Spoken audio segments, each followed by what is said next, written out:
Bien, chicos.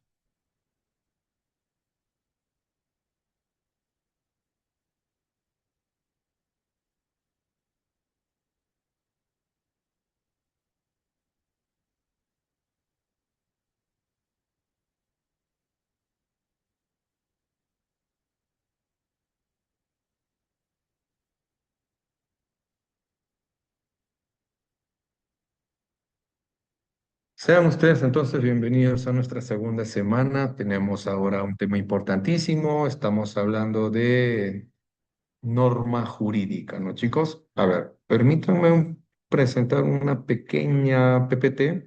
No se vayan a asustar, es bastante sencillo. A ver, ¿se puede apreciar? A mí me parece que sí. Y entonces, vamos a iniciar, ¿no, chicos? A ver, ¿qué es eso? Una pirámide enorme, ¿no? Algunos de ustedes estarán diciendo, profesor, todo eso tengo que aprender. Tranquilos, chicos. Aquí lo que tenemos que empezar es obviamente por los principios básicos, ¿no? Para empezar, ¿qué es una norma? Una norma es un precepto, ¿sí? Es un establecimiento, a una regla, si se quiere. Un precepto, eso quiere decir que está, chicos, diseñado de una manera anterior de cada uno de nosotros desarrolla actividades, tiene su día a día y pues estas acciones muchas veces están parametradas. Sí, chicos, si bien es cierto, tenemos libertades, tenemos derechos, hay cositas que se remiten a lo que es un bien común, ¿no? Entonces, por una cuestión de orden. Yo no soy un carrito chocón, yo tengo que aprender a convivir con esa persona que es hincha de otro equipo, con esa persona que va a votar por otro candidato este 12 de abril. Tengo que aprender a convivir con personas de otras generaciones que por ahí tienen costumbres o creencias que, profe, ya son de otros tiempos, ¿no? Por ejemplo, tengo que aprender a convivir con mi señora madre que me dice, en mis tiempos las cosas eran así, que en mis tiempos ya te hubieran flagelado. Chicos, pero hace mucho tiempo atrás tal vez ya nos hubiesen incinerado, ¿no? Porque existía una inquisición. Entonces, por ahí, esto de la norma tiene que ir adecuándose a los nuevos tiempos, tiene que sostenerse en la realidad. Ya hablamos entonces de las costumbres, hablamos de la moral. Y chicos, es ahí entonces donde nosotros decimos que nuestra convivencia tiene que ser ordenada por estas normas. ¿Sí? Chicos, ¿se me puede escuchar? ¿Me confirman? ¿Estamos yendo bien? A ver, dónde está mi chat? Acá. Sí, perfecto. Entonces yo continúo. Listo. Entonces, esa es la naturaleza de la norma, ¿ya? Va a regular nuestra convivencia. Entonces, chicos, desde que inicia el día, ¿qué es lo que hago? ¿Qué es lo primero que hago? Tal vez alguno de ustedes, profesor, una oración. Bien, es norma. Profesor, tengo que levantarme con el pie derecho. Profesor, tengo que preparar el desayuno para mis papitos, ¿no? Profesor, tengo que ir a asearme y ponerme bonito para ir a estudiar, para ir a trabajar, porque así como me ven, así me tratan. Entonces estamos, chicos, sometidos, regulados por esto que nosotros decimos las normas. Y son de diferente tipo, ¿no? Por supuesto que sí. Tengo para empezar las normas sociales, esas pues que se sostienen en usos y costumbres, esas que me van a dar cierta aprobación del grupo. La familia es el primer agente de socialización. Es ahí donde papá, mamá, por ejemplo, nos dice cómo es que tenemos que obrar. Hay que saludar a los mayores, lo ajeno, hay que pedir prestado. Ah, ya, estas cositas, ¿no? Entonces, chicos, esto va a facilitar lo que sería la interacción con nuestro plano inmediato, ¿sí? Entonces, yo salgo de casa, me cruzo con la vecina, ceñito, buenos días. Ay, qué educadito. Ahí está la aprobación social. Pero ¿qué pasa si no saludo a este maleducado, no malcriado o algo por el estilo? Entonces, chicos, es una sanción. del grupo. ¿Voy a terminar en la cárcel por eso? No, nada que ver. Solamente existe esa sanción, ¿no? Social. Luego tenemos las normas, chicos, que son pues morales. Y las normas morales se sostienen, pues, chicos, en esto de lo correcto e incorrecto, la moral, ¿no? Entonces, por ejemplo, a mí en casa, mis padres siempre me han enseñado a ser solidario y me han dicho que debo ayudar al prójimo dentro de mis posibilidades. Entonces un día yo estoy caminando por la calle, chicos, y veo a un señor de la tercera edad que está pidiendo limosna. Y entonces, en lo que yo me voy acercando, voy pensando, ¿qué será de sus hijos? ¿Qué desalmados? ¿Cómo van a tener así de su papá? O es que tal vez no tiene familiares. Y me estoy acercando y siento que si me paso de frente, eso me va a pesar todo el día. Entonces, chicos, saco una moneda, se le entrego al Señor y siento cómo se me llena el pecho.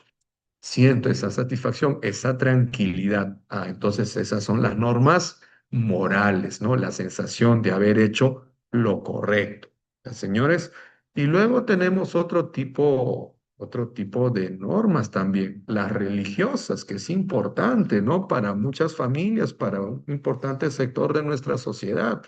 Claro, y por ejemplo, ahí nosotros mencionábamos, ¿no? El iniciar el día con una oración, el bendecir los alimentos y chicos, el acudir a misa, ¿no? Al culto, tal vez un sábado, un domingo, porque hablamos de libertades, ¿no? También y diferentes dos credos.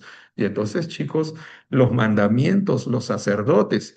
¿Qué pasa, profe, si yo me caso y no me he mantenido puro hasta el matrimonio? Me iré al fuego de los infiernos, chicos, pero no voy a terminar preso, ¿no? Ah, entonces, chicos, este tipo de normas que hemos mencionado son importantes, regulan, ¿sí? Parametran, pero las normas que sí o sí tengo que cumplir, porque si no voy a tener problemas, son las normas jurídicas. La norma jurídica tiene dos dimensiones. Primero, es coercitiva. Eso quiere decir que apela, chicos, a nuestro grado de responsabilidad. Yo no quiero pasar vacaciones en un penal, ¿sí? Yo valoro mi libertad, entonces las respeto, las cumplo, porque si yo vulnero, a ver, ¿qué es lo que pedimos nosotros para esos sicarios, para esos extorsionadores, para los que roban a mano armada? Profesor, que les caiga todo el peso de la ley. Ah, entonces es ahí donde vemos la coacción de una ley, la sanción, el castigo. ¿Sí, chicos? Otro punto importante de la ley es que debe ser pública. Guerra avisada no mata a gente. Sí, se tiene que publicar. Nuestras normas jurídicas, chicos, vean en esta pequeña presentación, tienen que ser publicadas en el diario oficial del peruano. Tiene que socializarse. ¿Para qué? Para que nosotros digamos, guerra avisada no mata gente, nada que yo no sabía. No, es deber de todo ciudadano estar enterado de las nuevas normas. ¿Ya, chicos? Entonces, por ahí, eso no debería ser un atenuante, ¿no?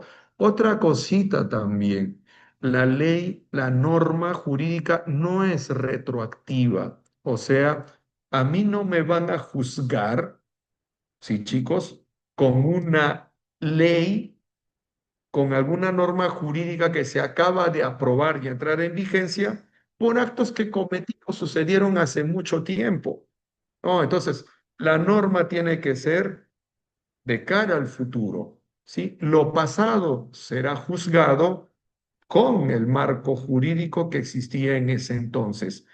Ahora, profesor, una cosita más. ¿Eso es absoluto? No, esa es la regla, pero hay excepciones a la regla. Y tenemos, por ejemplo, una norma en materia penal que pueda beneficiar al reo, ¿sí? Ojo, tengan en cuenta, solo materia penal y siempre que juegue a favor del reo, es decir, del que está siendo procesado, del que ha sido condenado. ¿Ya, chicos? Y bueno, así podríamos hacer mención a otras características de la norma jurídica, pero vamos a mencionar en esta primera parte, chicos, porque tenemos norma jurídica uno, las normas más pesadas, las trascendentales, ¿sí?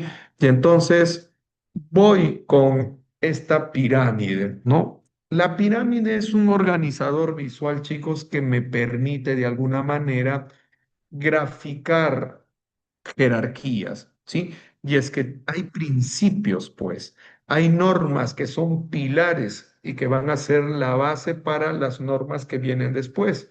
Entonces, hay normas fundamentales, como veo aquí mi primer nivel, ¿sí, chicos? Que van a ser la fuente de mi ordenamiento jurídico.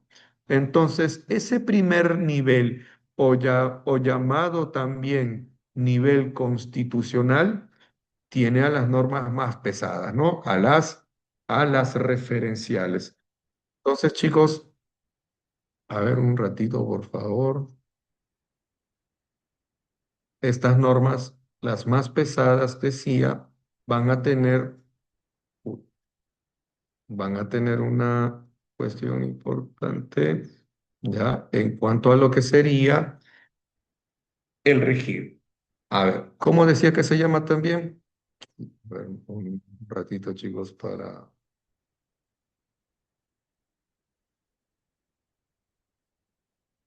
añadir un pequeño cuadro de texto.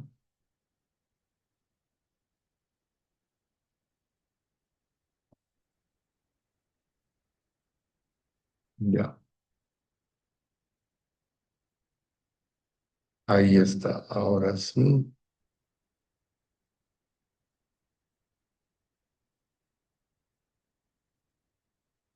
ya chicos.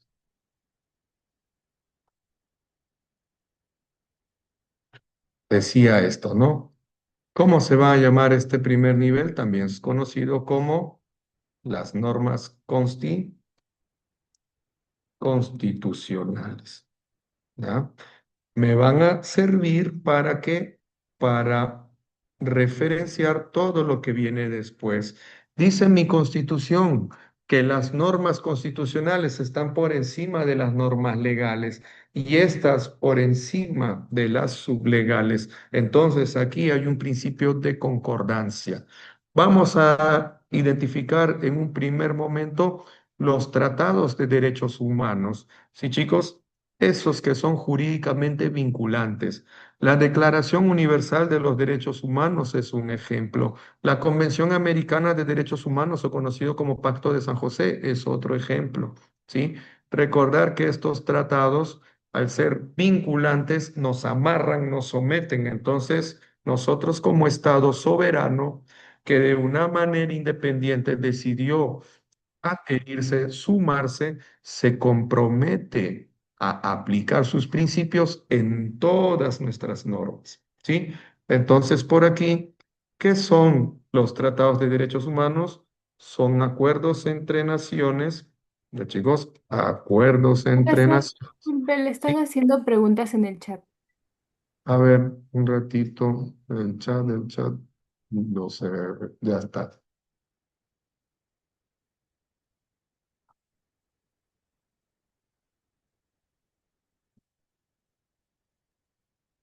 Ya.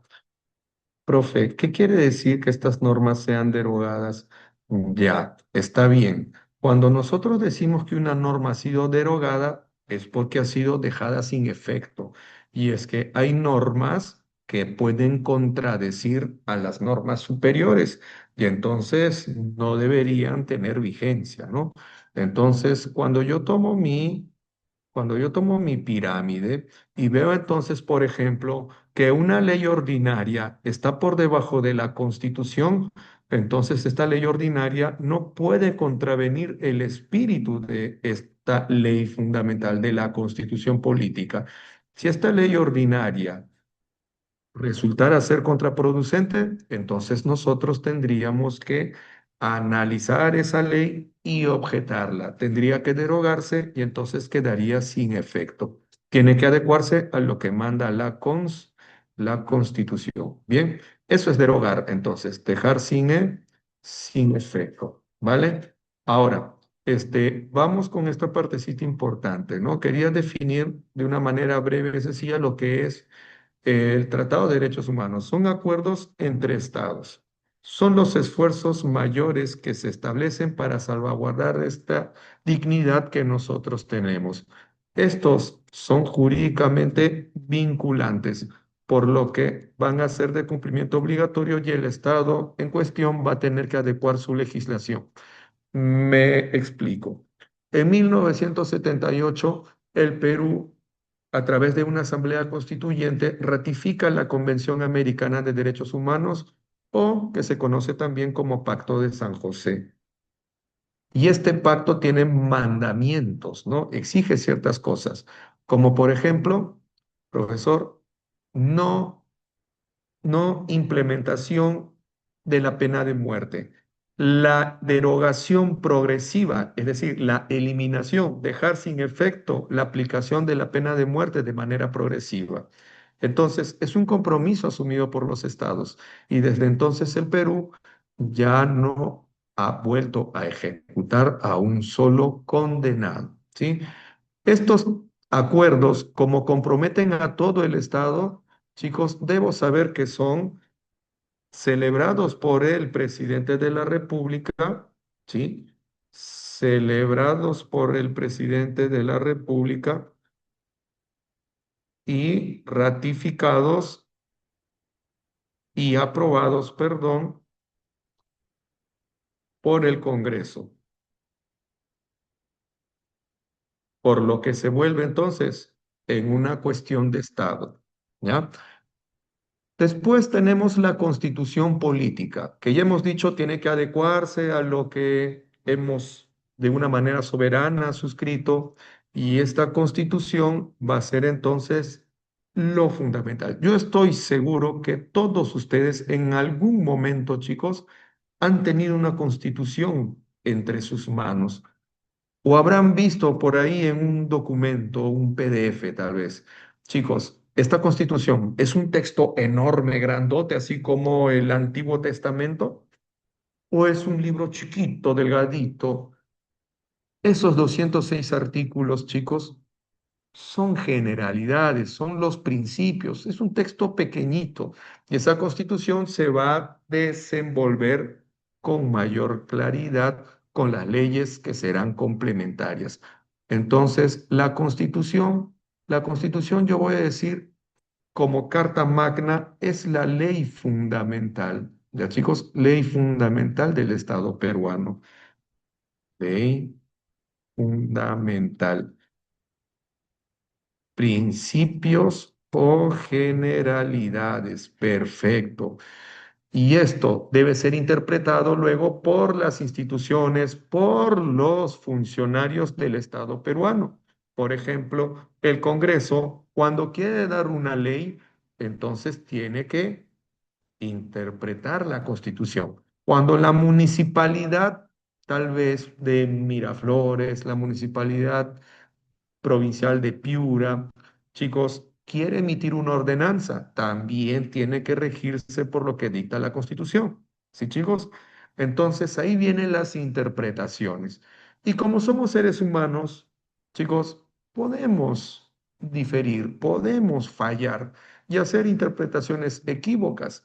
Entonces yo me pregunto, ¿habrá alguien, habrá alguna autoridad que sea capaz de decir, esta norma sí se adecuó a la Constitución y esta norma no? Claro que sí. Y esa autoridad es lo que sería el Tribunal Constitucional. Perfecto. Por eso, esas resoluciones, sentencias que da el Tribunal Constitucional también están en este nivel. ¿Ya, chicos? Son análisis del texto constitucional.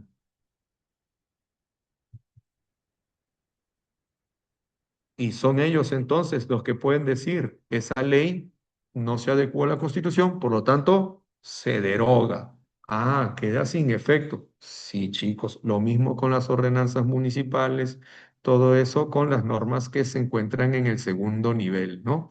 Que son entonces las de, las de carácter general. Sí, chicos. Hay una preguntita, profesor. ¿Se puede desvincular un Estado del Pacto de San José, de la Convención Americana de Derechos Humanos? Claro que sí. Y de hecho, algunos ya han hecho mención a eso, ¿no? Muchos peruanos quieren que retorne la pena de muerte. Profesor, muchos casos de violación, de sicariato. Hay que ejecutar a uno nada más para ver cómo se reducen esos casos. Claro, pero mientras que seamos parte, no podemos. Ahora, ¿cuál es el riesgo? Que si nosotros no nos desvinculamos, entonces, chicos, perderíamos la posibilidad de acceder al sistema interamericano de derechos humanos, por lo que tendríamos que conformarnos y confiar en nuestro poder judicial, ¿no? Bien, ahora también vienen por aquí las leyes, chicos, que implican una reforma de la Constitución, ¿ya? Tener en cuenta que estas leyes, de una manera parcial, van a enmendar algunos artículos, ¿sí? Para que luego otras leyes tengan que adecuarse. Una reforma de la Constitución, chicos, hay que ser claritos, no la decidimos nosotros así nada más. La reforma de la Constitución sí o sí tiene que conocerse en el Congreso, ¿ya? Si alguna vez nosotros vamos a ser convocados por referéndum, por un referéndum para aprobar una constitución, esa iniciativa no es ciudadana, ¿ya? Nosotros ya no tenemos iniciativa ciudadana para reformar una constitución a través de referéndum. ¿Sí, chicos? Bueno, aclarando eso. Luego están los tratados internacionales que ya serían de cualquier materia, ¿no? Acuerdos entre estados, distintas materias. O sea, pueden ser comerciales, de cooperación militar o de defensa. También puede ser, chicos, territoriales, pero no tratan sobre derechos humanos, por si acaso. Luego, tengo las leyes orgánicas. Ya estamos hablando del segundo nivel. Estamos hablando del Estado y sus instituciones.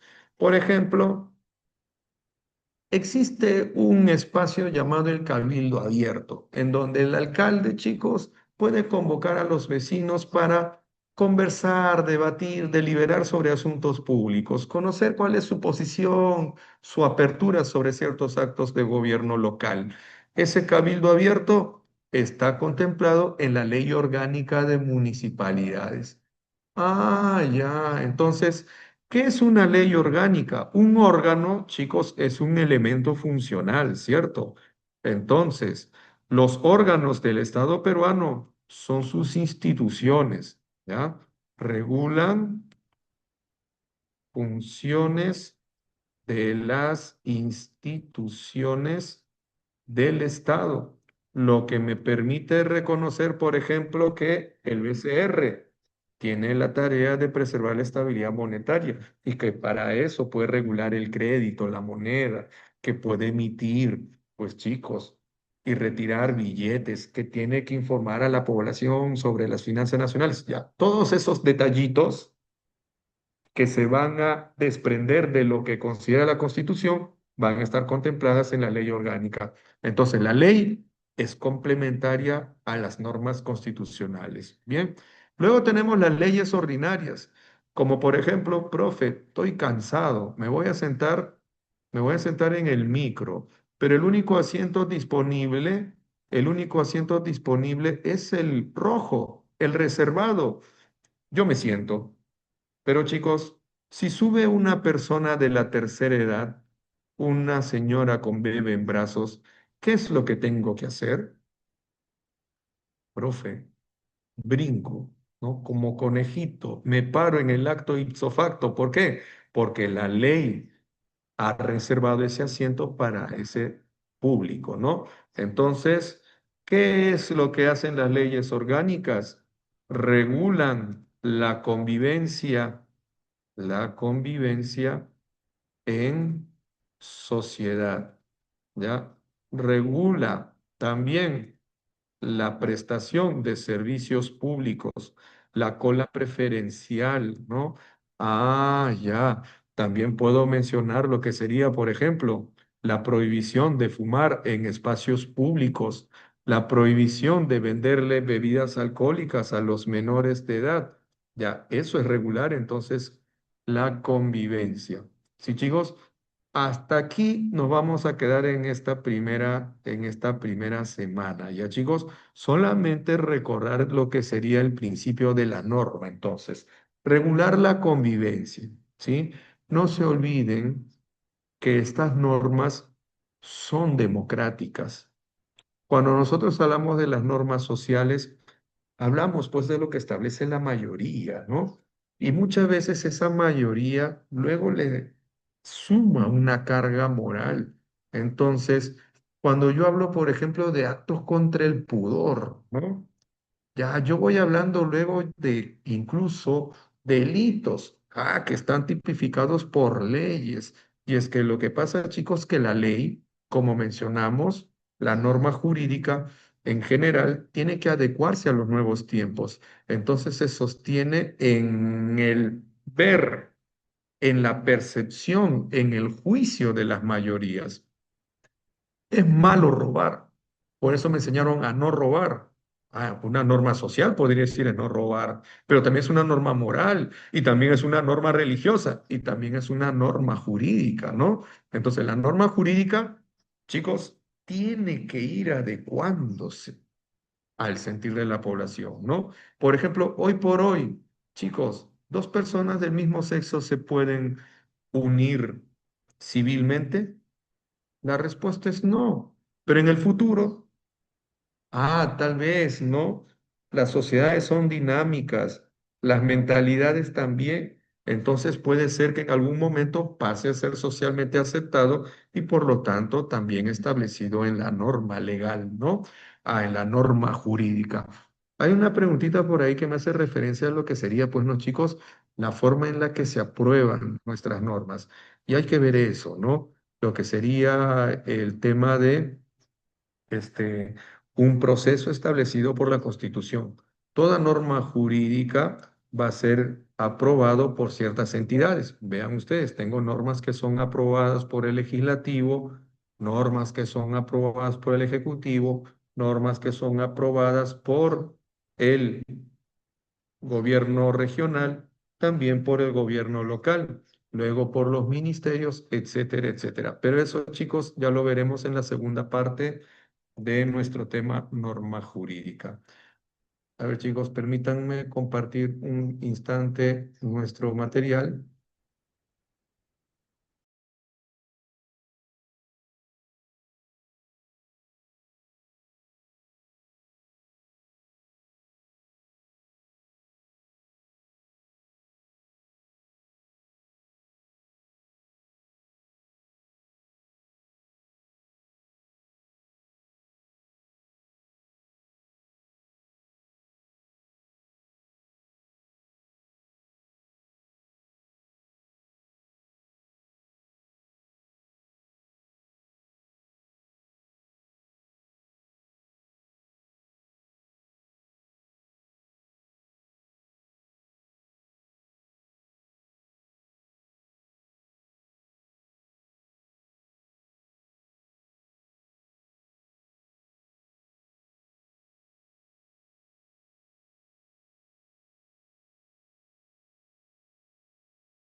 Bien, chicos, entonces permítanme compartir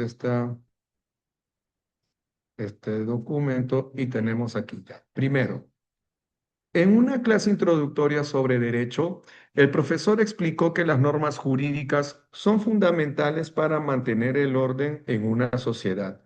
¿Cuál es la definición más precisa de una norma jurídica? ¿Es una regla que permite a los ciudadanos actuar sin restricciones? No, chicos, la norma jurídica ordena, ¿cierto? Ayuda a convivir. Y muchas veces nosotros hemos escuchado que nuestros derechos terminan donde empiezan los derechos de los demás. Entonces, una cosa son las libertades y otra cosa, pues, como dicen, el libertinaje, ¿no? Entonces, chicos, la ley regula, ¿sí? La norma jurídica regula. B, es una regla que establece obligaciones y derechos respaldados por una autoridad. Vale, vale. C, es una costumbre social. Ah, no, esas son normas sociales, así que descartado. D, ¿es un acuerdo entre individuos sin intervención del Estado? No. Una norma jurídica es democrática, se propone, se debate, se vota en instituciones del Estado. Entonces, nada que ver. Enano, ¿es una sugerencia? No. Entonces, chicos, ya está. Mi clave es burrito. Vamos con la pregunta número 2. En una sociedad existen distintos tipos de normas que regulan el comportamiento,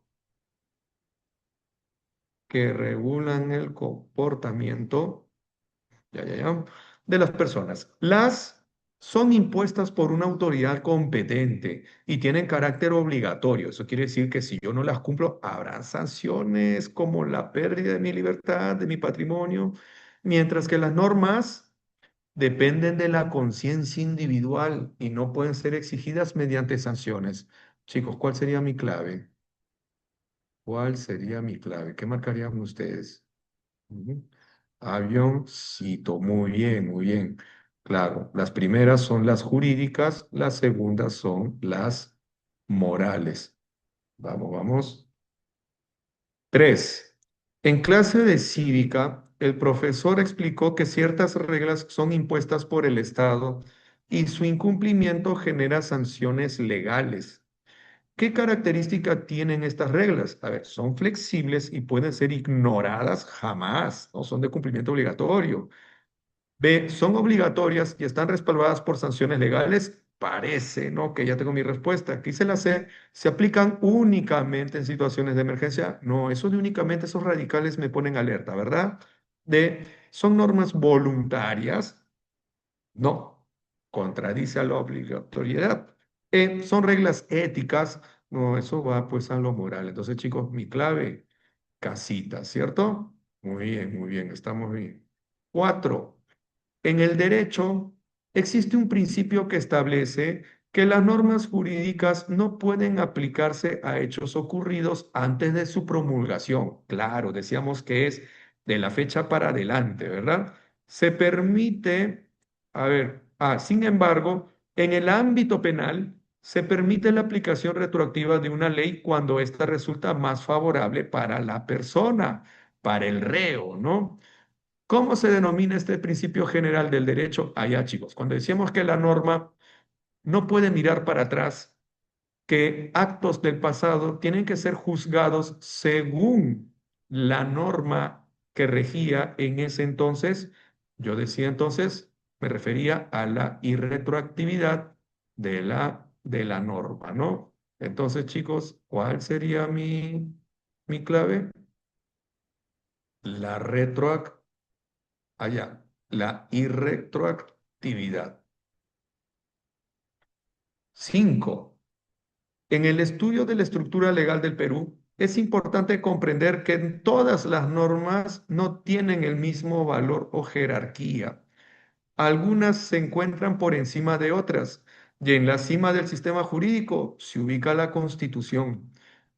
¿Cuál de las siguientes opciones muestra correctamente un elemento del nivel constitucional en el ordenamiento jurídico? Chicos, ese nivel constitucional, ese nivel fundamental. Tenemos ahí la Constitución que puede ser modificada por un decreto legislativo en circunstancias especiales. Nada que ver. Los tratados internacionales sobre derechos humanos tienen la misma jerarquía que la Constitución. Ah, puede ser, ¿no? Puede ser. A ver, ¿qué dice Casita? ¿La ley de reforma constitucional se aprueba mediante un decreto supremo? No, estas leyes serán aprobadas o en el Congreso, por referéndum. B, la inconstitucionalidad es un mecanismo para verificar la legalidad de los tratados internacionales. O E, los reglamentos administrativos pueden modificar la Constitución. No, no hay forma. Los reglamentos administrativos son de carácter infralegal. Entonces, chicos, vamos a decir pues burrito, burrito. Ambos están en el primer nivel. 6.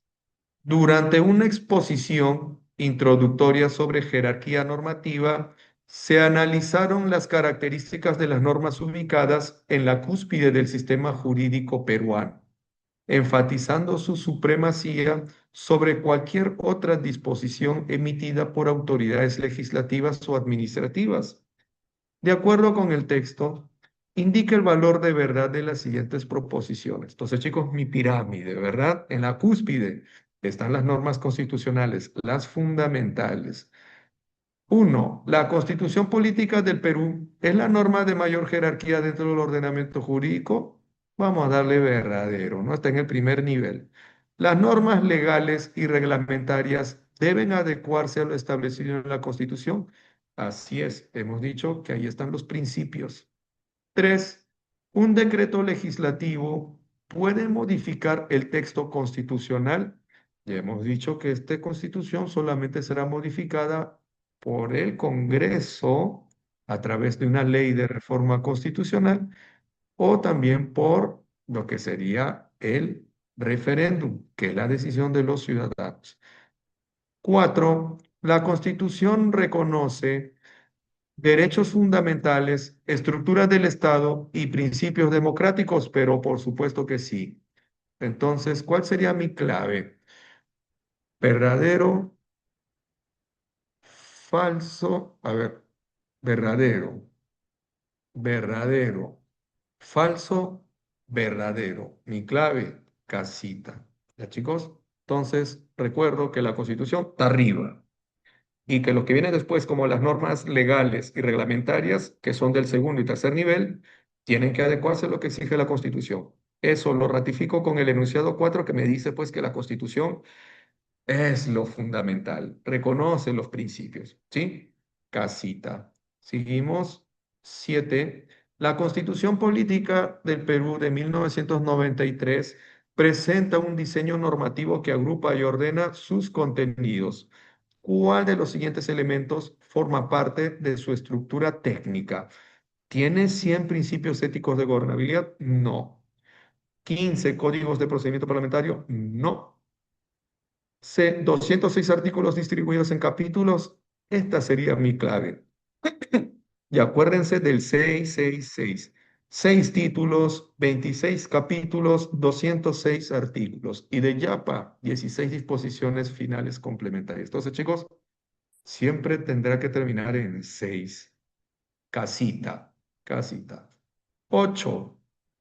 Relacione los siguientes elementos con sus correspondientes descripciones sobre la estructura de la Constitución. ¿Ya? A ver. A. Dice, modificación de normas supremas mediante un procedimiento especial regulado por la Constitución. Eso es una modificación, un cambio, una reforma, una adecuación, ¿verdad? Ya, listo. B. Establece la estructura, funciones y organizaciones de los poderes del Estado. Esa es la parte orgánica de la Constitución. Orgánica, ya hemos dicho que es lo institucional, ¿no? Una ley orgánica regula las funciones de las instituciones del Estado. Se reconoce y garantiza derechos fundamentales de la persona. Ah, estamos hablando de esa parte inicial de la Constitución. El artículo 2, que es la parte dogmática, esa no se toca, no se modifica. ¿Ya, chicos? Ah, ya, entonces dogma es lo incuestionable, ¿verdad? Ya, entonces nuestros derechos fundamentales, ya saben, no se tocan, están contemplados en la parte dogmática. Y D, son instrumentos internacionales ratificados que forman parte del bloque de constitucionalidad. Ahí, en la parte de arriba mencionamos, ¿no? Los tratados sobre derechos humanos. Entonces, ¿cuál sería mi clave? Uno c 1C, 2,